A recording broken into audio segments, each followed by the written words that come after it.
Hi there, welcome back to my channel. I thought today we could do an unboxing. I've had quite a lot of products hanging about in my office for about a month, and this is the first opportunity I've had to try them out. I've got them all here. Hi, I'm Omar. I'm an artist, illustrator and author, and I help artists improve their skills by sharing knowledge from filling 60 sketchbooks. I want to start off with this cartridge paper by Dahlia Rowney. I've bought cartridge paper from Dahlia Rowney for years, since I was an art student. One thing I want to ask, if you could tell me in the comments, my American friends, when I mention cartridge paper, they just sort of draw a blank. They said, oh, we don't know what that is. Is that like printer paper? I call it standard art paper. This one is 130 GSM. It's just smooth, and I buy it for swatching and also to collage with. So could you let me know in the comments below, if I mention cartridge paper in future, what should I call it for my American friends to understand? So that's the first one. The second one is this bamboo mixed media pad from Hahnemuhle. This is their Carnet de Voyage version, which means it's suitable for landscapes, and that's the main reason why I bought it. I thought this would be really great for mixed media landscapes. This one is 265 GSM. It says bamboo mixed media. Sorry, I'm trying to read the one in French. Suitable for watercolor, acrylic, pastel, as well as mixed media techniques, and it's 90% bamboo fiber and 10% cotton rag. So I'm going to try that out in a little bit. Another one that I bought from Hahnemuhle is this bookmark pad, and this is something that they launched fairly recently, and this is 300 GSM cold pressed, and it's 100% cotton, and I thought these would be great for little sort of Christmas presents, just in their stocking fillers or something, or at an upcoming workshop I could paint these up and give them away. I'm afraid I was tempted by a recent sale and I bought some more acrylic inks. Let's see, I have not opened these up since they arrived. They've just been sat in a box. Fluorescent orange, oh, yummy. This one, it says muted violet. Oh, that's definitely one of the colours that I would go for if it was a sort of a coloured pencil or a brush pen. Actually, I'm going to tell you about that. And this one is muted grey. Oh, that's very unusual. It doesn't quite look grey to me, but let's see what happens when I swatch it. Now, these are acrylic markers, and when I opened the box, I thought, oh flip, I've ordered two of the same. And it turns out that one of them is called Brilliant Purple and the other is Light Violet. So let's see what the difference is when I swatch them. We also have a huge selection of Tombows. Now, I've never used Tombow, so these are new to me, and I wanted to try them out for the longest time, and I eventually saw them for a really good price. We also have some Dagger brushes. These are by Pro Art. Sorry, I'm trying to take that label off. And they came in a set of 3. And I'm going to show you something that I've done with this middle one here. And so there's small, still label on that, medium and large. And also is another Tombow pen set. And this is the Fudenosuke. And this was recommended by Eleanor Doughty for her stylized landscapes. So I'm buying this and see what they like.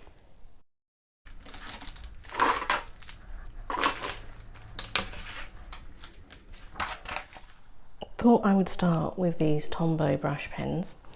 One thing I realised straight away is they don't actually have the name of this colour. All they've got are numbers, which is absolutely fine. I will just write the numbers down for you. So let's start off with this lovely aubergine colour.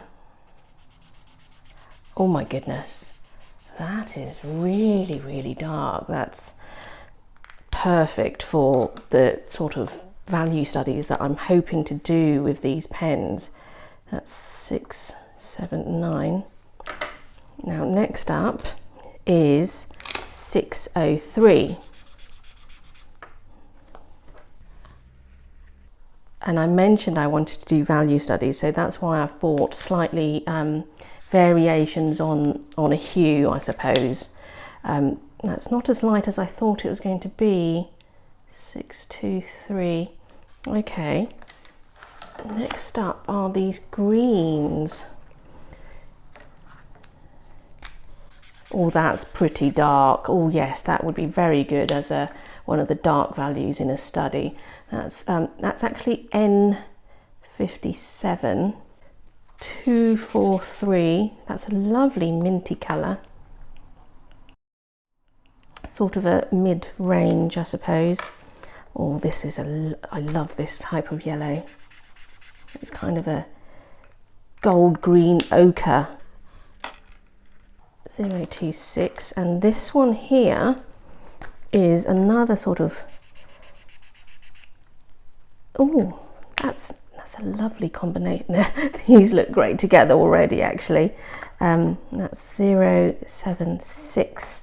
Good. Now these two are, I don't know what that says. I think that says N79. Pop that there. That's not as dark as I thought, but that's all right. Oh, that's good. So if I could, you know, if I went out on a little sketching trip and took these 3 pens with me, that dark aubergine, this one and this one and this one, that would make a great set of pens for value studies for sure.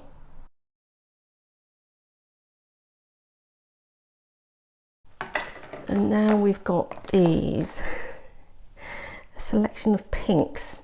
This one is 803. That's more like a peachy pink, actually. And this one is 873. It almost sort of looks luminous. And this one is 912. Oh, that's a little bit more muted. That's nice. Now, something that I've seen other artists do is, because I've mentioned value studies, but I do want to see how they look like when you layer them on top of one another. So I'm just picking this one at random, the 243. I'm just going to put a stripe through each one, see what happens. Very, very interesting. Even on top, it brings up that value. And let's just try another one. Let's try this 926 over some of these. If I went for one of those neutrals, the sort of mid-range dark neutral. Oh, I can see possibilities, definitely. And just one more. Let's try this pink, this one here, 803. Love it, love it, love it. That's a good start. I'm definitely looking forward to taking those out. Now let's open up these pens, the Fudanuski. I don't think I'm pronouncing that very well. It says, especially suited for calligraphy, hand lettering, sketch notes, and much more, with elastic tip for variable line widths, water-based pigment ink. Okay, so it looks like we've got 2 different sizes. Sorry, I have to take my glasses off. I can't read the writing. They're both black.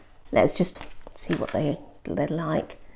Okay, so one's a tiny bit thinner than the other. Ooh, it's quite stiff, these tips. Oh, this one's much. So you can write or draw, in my case, like that. Or if you put the pen on its side, you get these type of marks. Let's see what this one does. Okay, good. And I think next up, let's do the Liquitex. Let's start off with Brilliant Purple. I have tried these Liquitex markers before.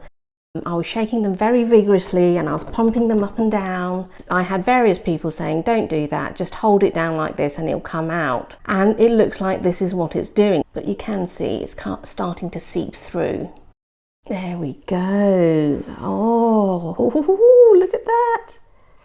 And I love, love, love these chisel tips. So this is the 8 to 15 millimeters. It's an opaque water-based acrylic, and I love these because I can create marks like this and like this as well. It's just very, very versatile. Let's try the next one. This one is light violet. It'd be interesting to see how this compares to the other. Coming out now. Okay, right, if I put it right up against that one, I'm not seeing a huge difference, I have to say. This one is slightly lighter, but in terms of value, there's very little difference. Maybe one's a tiny bit more sort of on the pink side, and this one's a little bit more sort of grey muted. This next one, which is fluorescent pink, oh my goodness. Oh, there it comes, there it comes. Oh, I love it, I love it. Hold on, let's try and get a little bit more out. Oh my goodness, how freaking, all right. Oh, that could be really lush. Look at that, how it goes over the other things. I think I'm going to go a little bit crazy with that one. Now, these two, these are to replace two that I took with me to Italy, Prussian blue and yellow oxide, and they did explode. But I think it's because I didn't put the lids on. I was taking them out and I was demonstrating, and I don't think I put the lids on, so they leaked inside a bag, a plastic bag, mind you, so that was lucky. That's one of my favourites. It goes brilliantly, I think, with that purple. Let's layer that on top of the orange, luminous pink. That looks a bit gorgeous as well.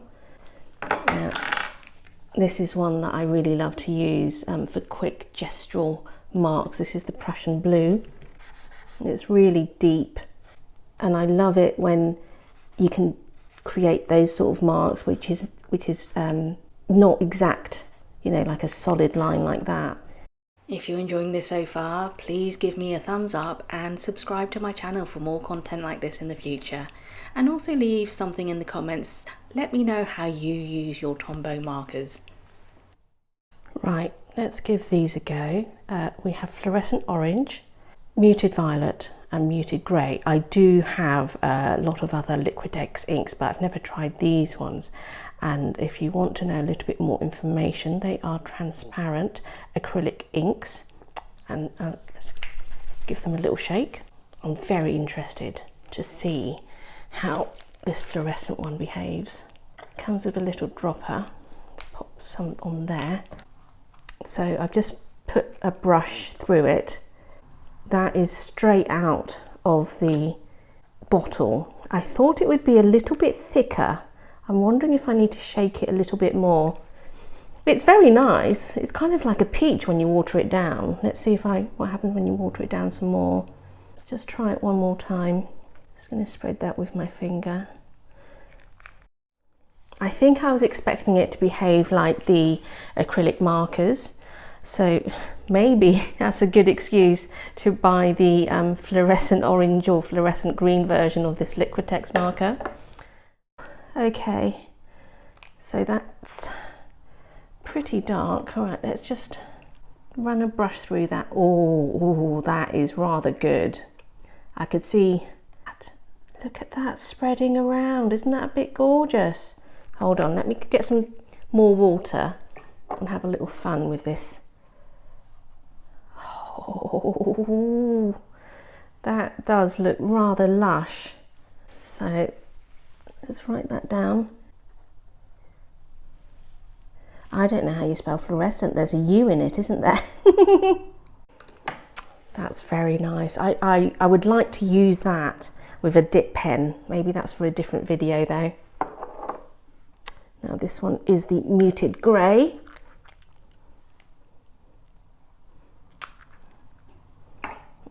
let's get a brush through that. Oh, I got very, very excited then. Let's drop a little bit more here. They are a bit lush. I wouldn't say it's a grey. I would say it's more like a sort of a murky aubergine. It's a beautiful colour. I really, really like it. I think it's got sort of, you know, pinky purple undertones. And again, I would like to use that with a dip pen. Let's take a look at these two. Got this bookmark pad and this bamboo mixed media. I'm just going to swatch out maybe just a few greens, because I wanted to, this is the little kit that I take out with me when I go on location sketching. Right, let's just use some of this sap green. I like to mix up quite a lot, because I tend to use very, very juicy brushes. Let's add some yellow to that, see how that behaves. It looks very much like watercolor paper for me, even though it is mixed media. I don't think it's quite spreading out like watercolor paper, but it's handling this incredibly well. I think this is this a Perylene green? I've got my glasses off. That looks really nice. I think if I try and make this a bit juicy, I just want to see how far it spreads. Let's see what happens when they dry. While I've got this pad out, I think it'd be interesting to test out the Dagger brushes. These are quite niche brushes. So this is the 9A sword. That looks very big. Let me just show you what they do first. If I go to that green, because it's, I call it a Dagger brush, but you can call it a sword brush as well. So it's got this lovely tip, and you can create lines like that, or using the edge of the brush, you can create that. Let's load that up again. Depending on how much you've got, how much wash you've got on your brush, it can be incredibly expressive. Let's try out this little one, the smallest of the set.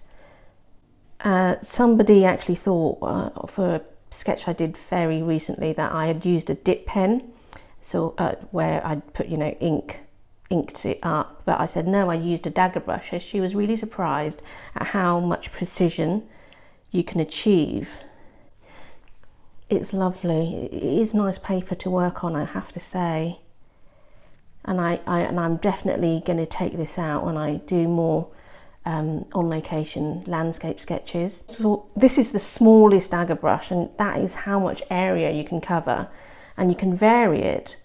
That's a different area size, just depending on how much pressure you apply on that brush, like anything else. And look at how fine that can go. Isn't that marvelous? Marvelous. I just want to do one more because I can't help myself. It is a bit lush. Right, let's swap that out for this bookmark pad. I'm just going to do a tiny swatch on this one. Just use this Dagger brush just because it's new and I like my new toys. Create this. It's probably not the best thing. I've got, right, let's do another round.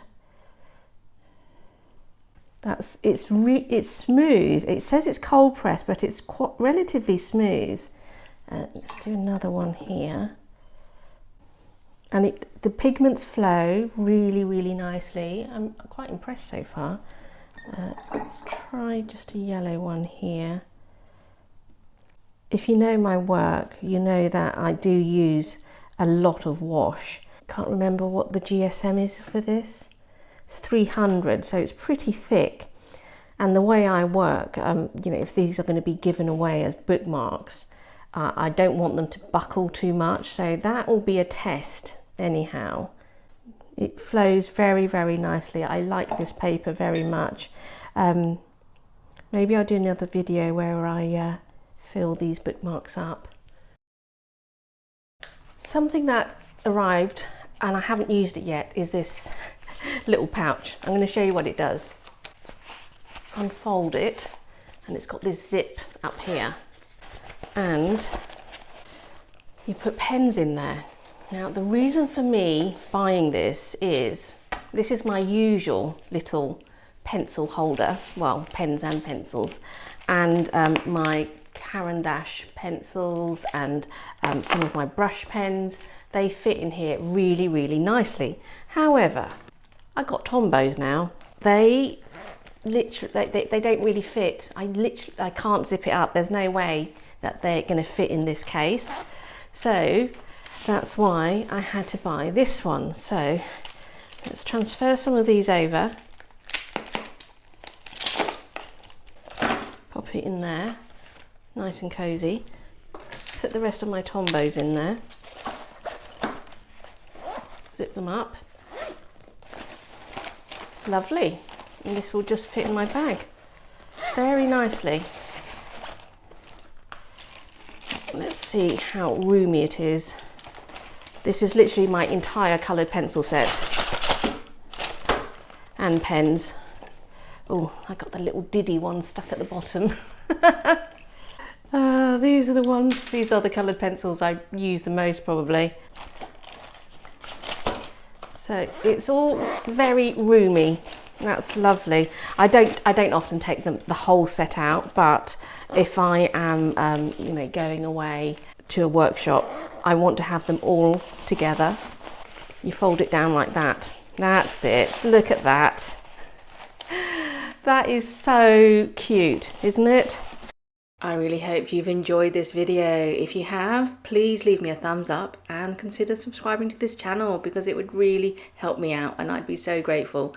See you next time.